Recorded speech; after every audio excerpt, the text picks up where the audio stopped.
Pastor Shari, Monson, the interim pastor here at Hamblin Park, and we are celebrating the history of our church this month in January, and at the same time reading along in the Apostle Paul's letter to the Philippians, a young church in the city of Philippi. This has been a helpful observation, looking at us, looking at them. There was once a time when the Apostle Paul guided the day-to-day interactions of this church in Philippi, and he treasured those days. You can hear this in his letter written from prison. How I long to be with you once more, he says over and over again. I long to know of your well-being. That would be life to me. We feel this way about folks in our lives, don't we? Those that we're not as physically, geographically close to as we wished we would be.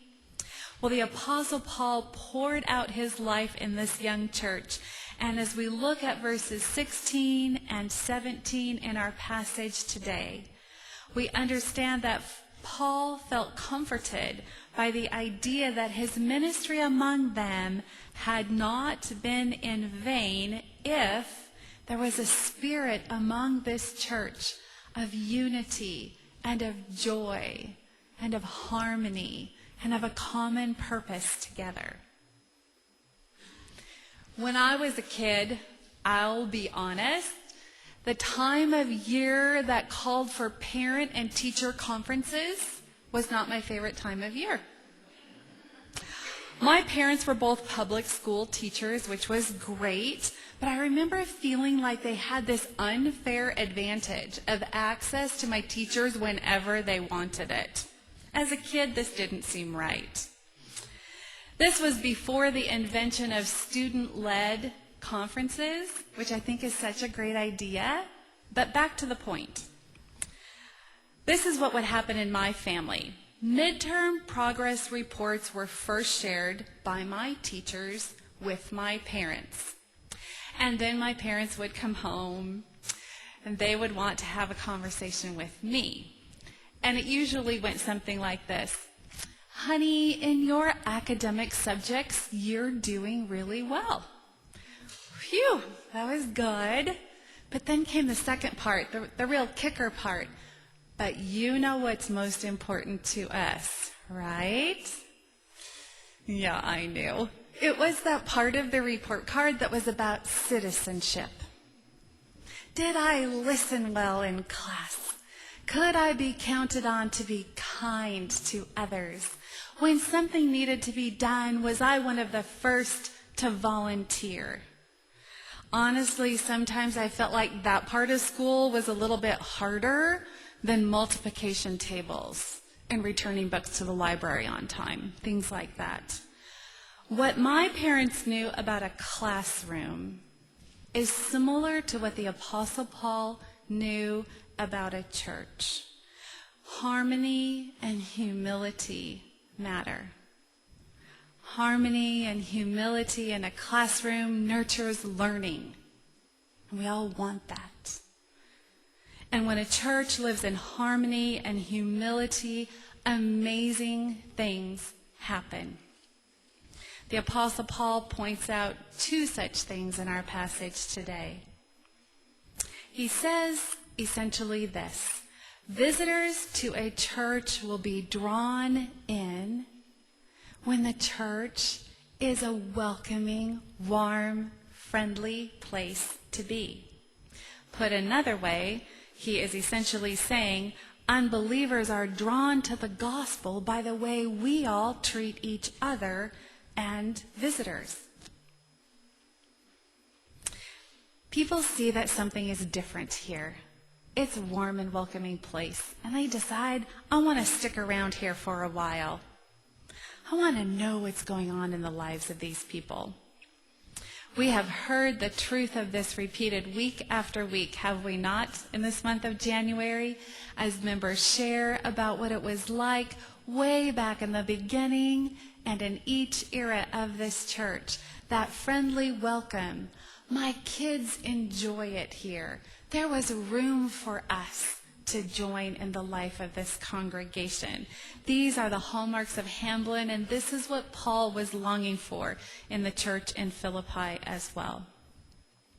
Well, those visitors will stick around and become active members of the church if they feel drawn into a healthy fellowship and a witness of the gospel. At first, people simply might be curious about this gospel-centered lifestyle. They may not experience much graciousness or gentleness or friendliness in a 9-to-5 work week or whatever their week entails. This place feels different. Here they are drawn into God's family. And when we see a church that is grateful and gracious, Paul says this: the church glows. His exact words translate something like this: a church like this shines like stars in the world. It's noticeable in a world filled with so much darkness and discord and frustration. A place like this glows, shining in the world. Another translation, shining like stars in the universe. One of the fun things for our family about being new to Spokane is discovering the great places that there are to eat. My husband Craig loves to pore over a menu the way some of you pore over the marketplace report, the stock market report, or maybe sports statistics, or whatever it is that kind of holds your fascination. It's a menu for Craig, or a cookbook. A favorite pastime for our family is to try out a new restaurant. And one of the things that we've discovered when we're in a new place, just as I'm sure you do, local eating establishments say something about the local culture, don't they? Well, a friendly staff and a creative menu and a reasonable price, and we're interested. And we've had fun exploring the culinary culture of Spokane. I want you to imagine with me for a moment that you are going to join a friend for lunch. Pick a friend. Just bring someone to mind, all right? You're going to go to a place in town that you've heard is really great.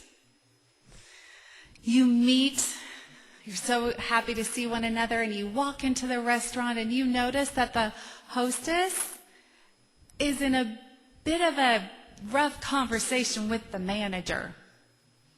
She looks over at you with some relief. Something else I could be doing right now. Grabs a couple menus, notices an empty table, kind of rolls her eyes and invites you to sit down. Well, right away you feel welcome, don't you? Yeah.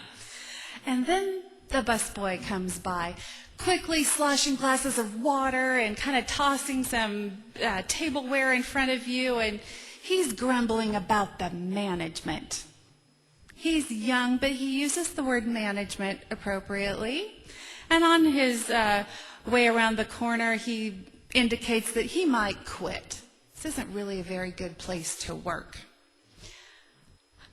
Oh, so far so good. You're seated near the kitchen, and you overhear some of the staff talking about the special dish of the day, not quite being so tasty. And you look at one another and you say to your friend, maybe we should go. Your friend is filled with kindness and compassion and says that would be way too embarrassing.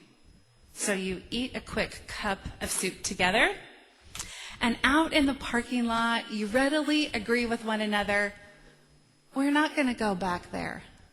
Not to that restaurant. You enjoy one another's company, but truth be told, life's too short for that kind of a lunch date. We've all been there, right? In some fashion or another. And do we return? No. And is the analogy of a church not all that dissimilar? The truth is, it can be uncomfortable being around people in conflict. Complaining and arguing tends to drive the crowd away. But graciousness and welcome invites the crowd to stay. And Hamblin Park Presbyterian Church, you're good at that. Very good at being gracious and welcoming people to stay. Next Sunday is one of our periodic family worship Sundays. Aren't we excited? That means the kids, the older kids, are going to be staying with us for the full service. And I bet you're already thinking about creative ways to make them feel welcome.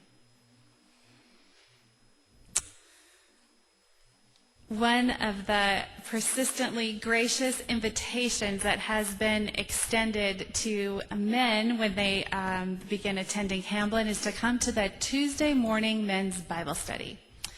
My husband Craig has been enjoying that, and in the first service, Jim Sipes talked about how important that was for him to find this fellowship of men that he could become a part of.